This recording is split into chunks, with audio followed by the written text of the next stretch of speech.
What's up everybody? Ricky here, welcome back to the Garage Gym. Now I've been wanting to do this video for a while now, and I think I finally decided how I'm going to do it. So I wanted to do a full cost breakdown of everything that I have in the Garage Gym, but there's so much stuff that what I'm going to do, I'm going to grab the camera, I'm going to walk through a tour essentially, and I'm going to rattle off the prices for as much as I can remember things cost. So I'm going to hit the highlights, and then I'm going to have a full spreadsheet breakdown at the end, which will show each category, how much it was, resulting in the total at the bottom of the screen. It's not there yet, it's going to be at the end. So without further ado, let's check out the Garage Gym.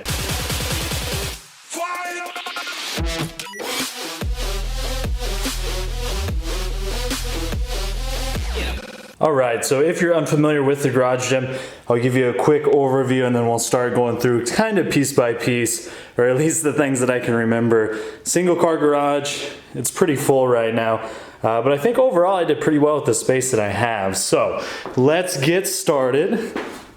The centerpiece, of course, is the Rogue RM4 Monster Rack Series 2.0. I went with the straps, as well as the Monster Sandwich J Cups, which were a little bit of an addition to the normal price of the RM4. So all in on my purchase of the rack, it was about $1,720.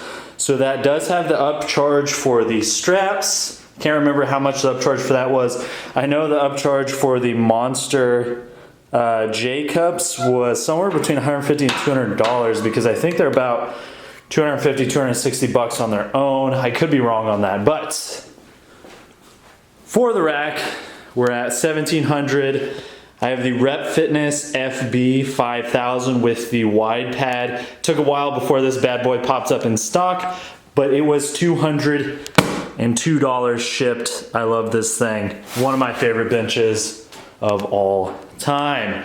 Next step, let's go to the plates. So I went with the calibrated pound plates because I think they're beautiful. I also powerlift, so why not have calibrated plates? And they came in stock before the other plates that I was looking at. So all in all, these were about so I had to do it in a couple orders because things weren't in stock. So the reds and the blues, and I want to say a pair of the 10s was somewhere around 1,720 as well. It worked out to be almost the same price as the rack. And then I did get the yellow and green plates, the 35s and 25s after the fact. So if I had to guess, like I said, I'll have a price breakdown later, but if I had to guess, I'm around 2,000 in the calibrated plates. I did get 2 pairs of 10s. I've yet to get the 5s and 2.5s. I did spend $300 on machined plates because I had 2 more 5s and I had 4 10s. I know those plates altogether are $310, but I have since sold all of the 10s and then a pair of the 5s because I've just been using these 10s and I'm hoping to get the rest of those calibrated plates soon. So that's where we're at on weights.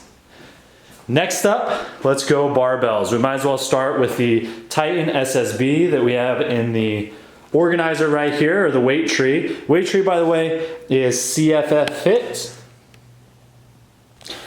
Comes with the 6 pegs that, as you can see, are full size, so you can put 45s wherever you want to put 45s, with the 2-bar holder. That was somewhere around $200. This Titan safety squat bar, $220. Got that from Titan's website. Now let's run down through the bars. The top bar is a Cerakote Ohio Power Bar. That was $340. Next up, a Bear Steel Ohio Power Bar. That one was $220 or $240, I believe. Next up is the Black Zinc Texas Power Bars Texas Deadlift Bar. That was $420. It took freaking forever to get here. ISF Squat Bar. That one's Bear Steel. Since it's a squat bar, it's going to be thicker. I believe it's 32 millimeter. That one was about $320. Kabuki Cadillac Bar. I want to say that was around 480 shipped. It was something like 420, and then shipping was about 60 bucks, something like that. Again, I'll have a breakdown at the end. Titan cambered squat bar. This is the best deal that I got.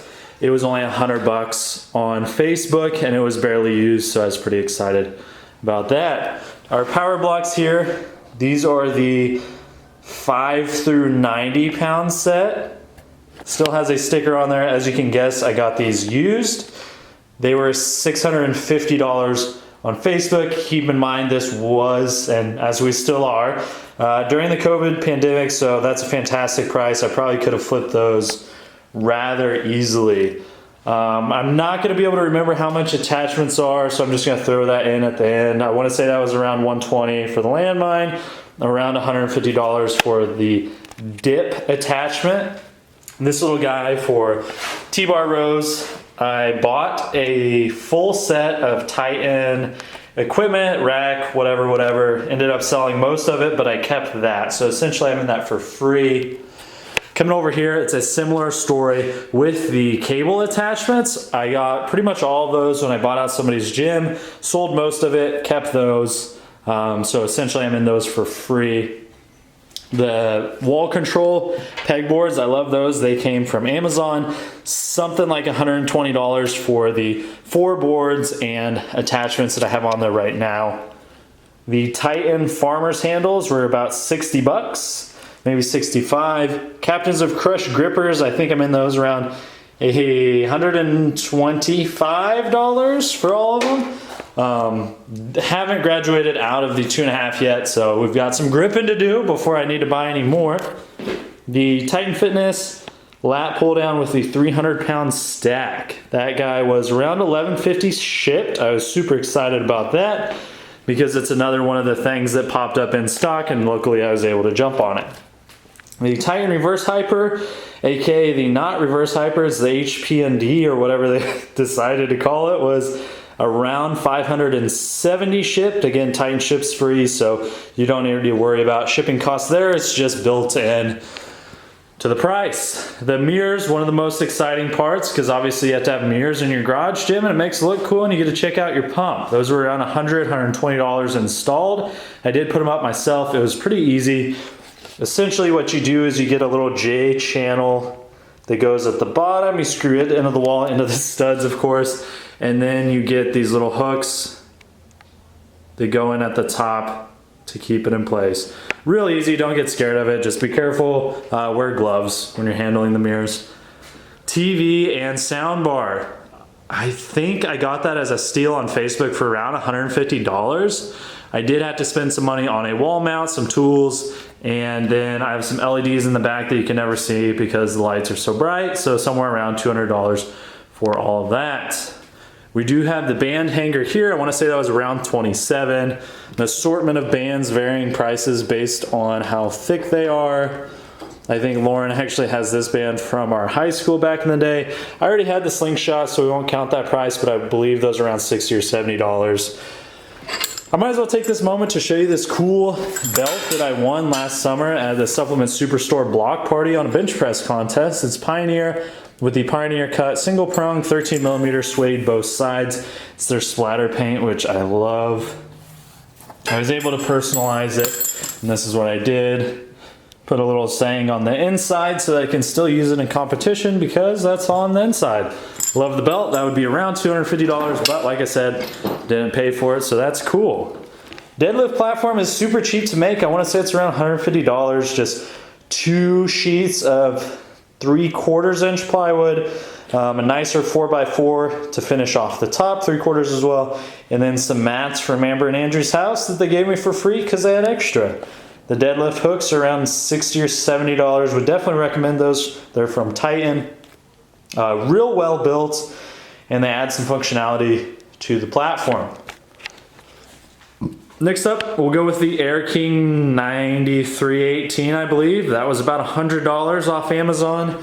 And then the other climate control device is this little space heater that was $75.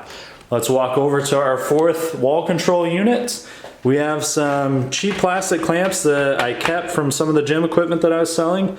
But these are the guys that I actually use and care about. These are the Rogue collars. I have a review of those up on the page already. They were $65 because they have that pretty finish on them. So that adds about $15. The aluminum is $50. About $10 for this little brush and some oil. It's the Rogue Barbell Cleaning Kit. You could definitely just go to Walmart and get that stuff instead of spending the money for it. All in all, in flags and banners. This guy came from Amazon. We've got a Flag Nor Fail flag there. A Demand Greatness A7 banner. Good Days Only, Flag Nor Fail.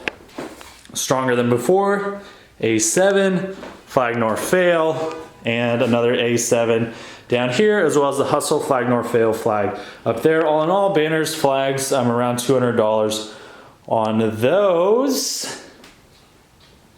Let me do a little double check through here. I think we covered almost everything. We do have a Cleva built deadlift jack down there. I love that thing. It's around $75. I got it pretty early, so I got a little bit of a discount on it. One last gander, see if we missed anything. I think that pretty much covers everything. Like I said, that doesn't really give you a breakdown of the cost, but I'm gonna put that up at the end of the video and we'll be able to chat about what the total is. All right, so to wrap things up, I've got my spreadsheet here in front of me. Paint and supplies are at $135.30. We painted the whole room, did kills to start with, so that added into the cost there. Flooring, $462.56. Those were Tractor Supply horse stall mats from Tractor Supply. We got around 11 of those. Lighting, $55.99. T5 lights from Amazon, they're fantastic. Mirrors, $109.58. Those were from Home Depot. TV and soundbar, $206.44. The rack, $1,720.80. That includes a couple of the attachments that are on it. Bars, $2,119.91. Plates, $2,343.40. That includes the profit. I made $200 from selling the change plates or the 5s and 10s that I didn't need. The bench was $202 from Rep Fitness. Deadlift Platform, so the platform and the hooks, $179.99. Power blocks from Facebook, $650. The various machines, so the reverse hyper and the lat pull down, both from Titan Fitness, $1,664.98. Decor, so all the banners and flags that I have, $200.21. Organization, $439.49. So that's the plate storage, the gun rack, and the wall control units. Our fancy climate control, $173.08. So that's the fan and the space heater. Various accessories, so rack attachments, the grippers, bands, collars, the type of stuff that doesn't fit into those other categories, $1,031.28. So that gives us a grand total of $11,695.01. So this is a little bit on the higher end, especially for a single car garage, and it's totally way more than you need to get started, so don't let that discourage you. You can totally start for well under $2,000, closer to the $1,000 mark, and you're gonna have more than enough to get started, squat, bench, deadlift, overhead press, that type of thing. I went a little bit extra on here, and I'm probably never gonna make my money back from it unless I sell it. And the reason I say that is I actually manage a gym in downtown Kansas City, and I'm there every single day anyway, so I could just work out there. But sometimes I like to work out at home, and I've always wanted a garage gym. So interesting decision on my part, but that is the full breakdown. If you have any questions on anything that I have in the gym, or there's something that you want me to do a review on, comment down below and I'll try to get back to you. If you haven't already, like the video, press subscribe, and turn on that bell notification because there's a lot more coming.